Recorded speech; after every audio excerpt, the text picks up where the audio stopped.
हम सब लोग तो मिलकर के एक यूनिवर्सिटी अपनी खोल ही सकते हैं कि नहीं खोल सकते? बाकी तो जाओ, कहीं भी जाओ, हम तो कर ही सकते हैं अपने बच्चों के लिए। भी मुझे सबका टैलेंट पता करने का पता है। मैं कह रहा हूँ हम सभी बच्चों को क्या काम करने के लिए परमात्मा ने पैदा किया है, इसका पता लगाने के बाद उसको तैयार करने की प्रोसेस में शामिल कर लेते हैं और सबके लिए जीवन का एक आधार तैयार कर देते हैं।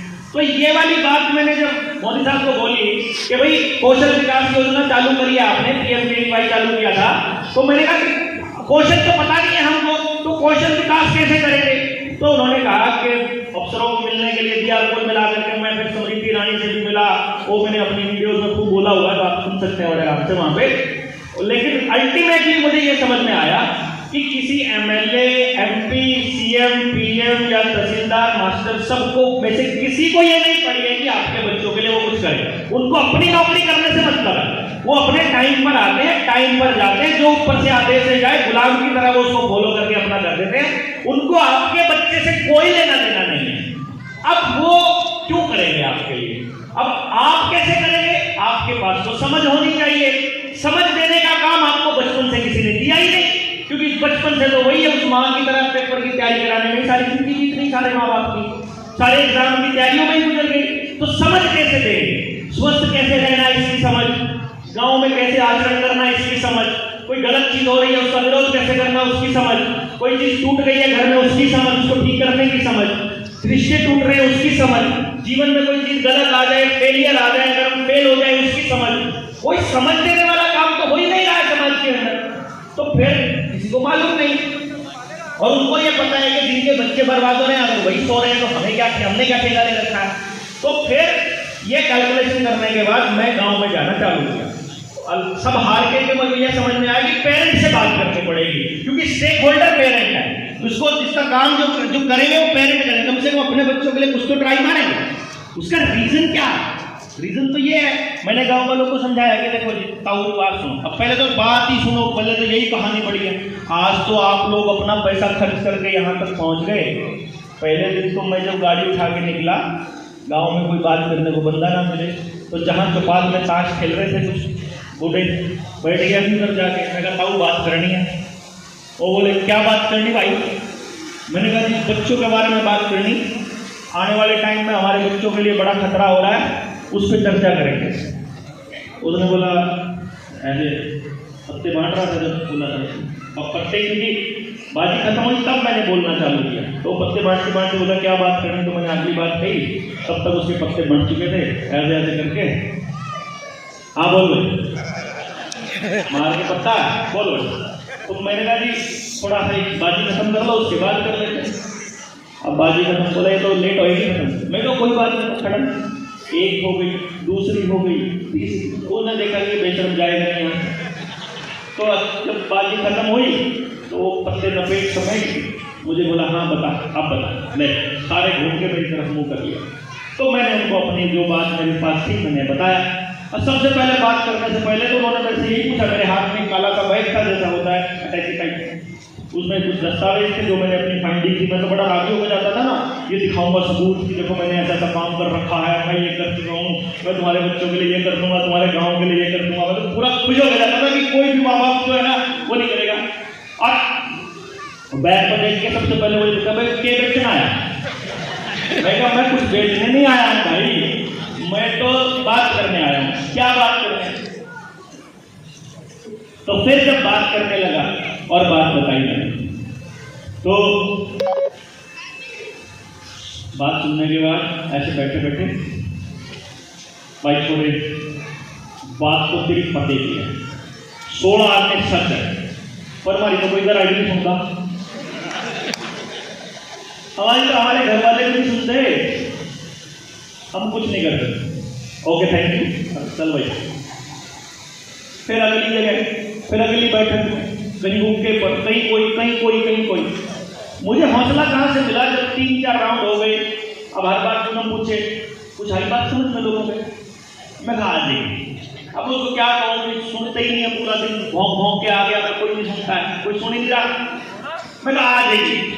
एक दिन क्या हुआ, एक दिन अचानक से मैं जब उन गांव वालों को जो ताश वाले थे उनको बता के चला, जब मैं चलने लगा तो वो जो ताश खेलने वालों के साथ में बैठा आदमी था ना, वो बैठा था कहीं दीवार पे। वो एक लड़का था, वो दो लड़के उठ करके मेरे पास आए मेरे साथ जब मैं गाड़ी में बैठने लगा और मुझे बोला बुलाया जी, बोला हाँ, हमें बताओ क्या था, वो बात आपकी सही लगी है, कैसे कर सकते हैं हम अपने गाँव के लिए।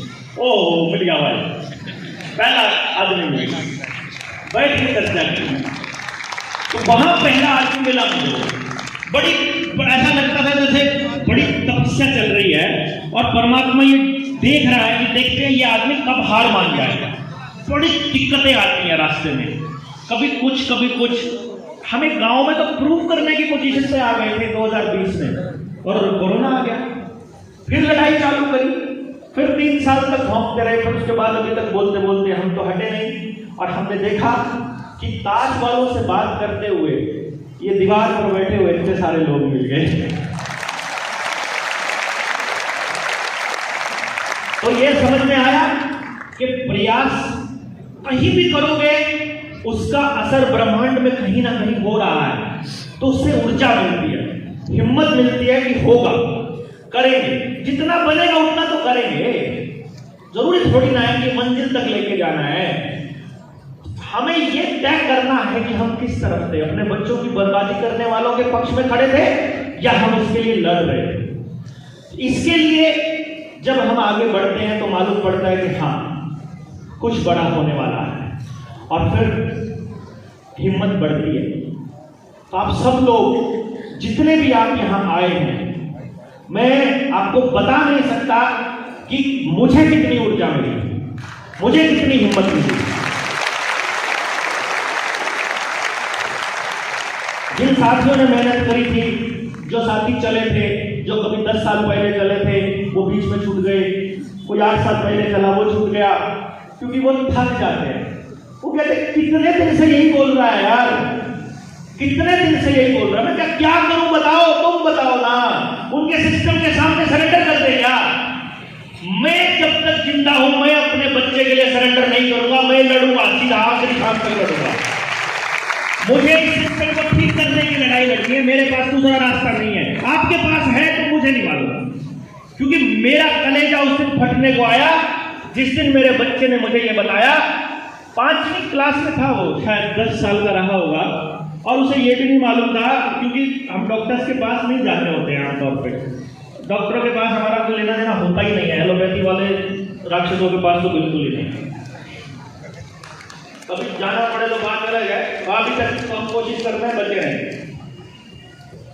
लेकिन जिस दिन मैं अपनी क्लास में पढ़ा रहा था, मेरा ऑफिस, जब मैंने पूनम को बोला कि ये कोचिंग सेंटर कोड है, हमें बंद करना पड़ेगा, ये वो टॉयलेट करने के लिए नीचे गया, मेरा फर्स्ट फ्लोर पे ऑफिस था।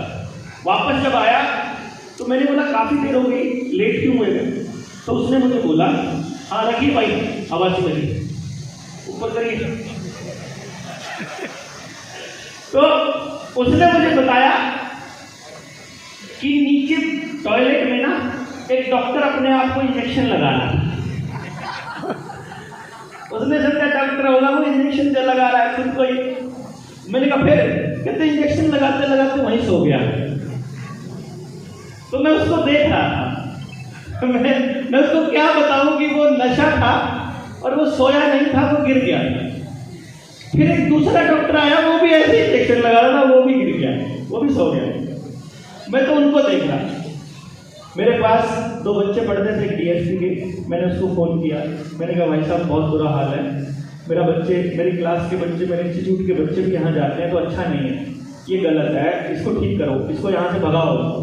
उसने मुझे एक जवाब दिया, बोले बलारा जी यहाँ से भगा दूंगा तो किसी और टॉयलेट में जाके करेंगे, आपके वाले बच्चों को बचा देंगे तो किसी और के बच्चों को खराब करेंगे, अभी यहाँ से बच देंगे तो कहीं और जाएंगे, आप अपने बच्चे को कब तक बचाएंगे? Was a really question. मेरे को समझ में आया कि यार गांव के परले सिरे पे अगर कोई नशा करने लग जाए, उसका नशे का खर्चा जब नहीं चलेगा तो नशे बेचने वाला आदमी उसको एक ऑफर देता है, 10 कस्टमर नए ला दे तेरा फ्री कर देंगे। अब वो 10 कस्टमर कहां से लाएगा? अपनी जानकारी गांव में से रिश्तेदारी में से निकालेगा ना 10 कस्टमर, उनको करना सिखाएगा।